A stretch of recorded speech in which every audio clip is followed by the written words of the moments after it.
Flame అంటే నువ్వే నీ ట్విన్ ఫ్లేమ్. ఆల్రెడీ కొన్ని వీడియోస్‌లో చెప్పున్నాను. నువ్వే నీ ట్విన్ ఫ్లేమ్‌వి.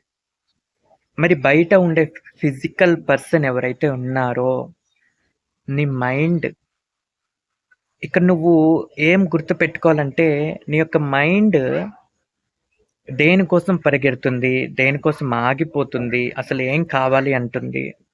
దాన్ని కంట్రోల్ చేస్తున్నారా? ఏం చేస్తున్నారసలు మైండ్‌తో?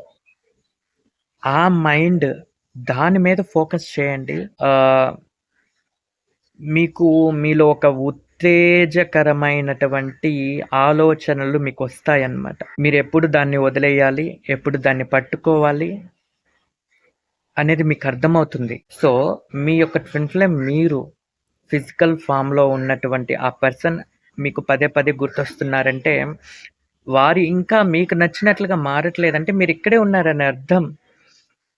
అతనిలో ప్రాబ్లమ్ అక్కడ వారిలో ప్రాబ్లమ్ లేదు. వారిలో అక్కడ ప్రాబ్లమ్ లేదు.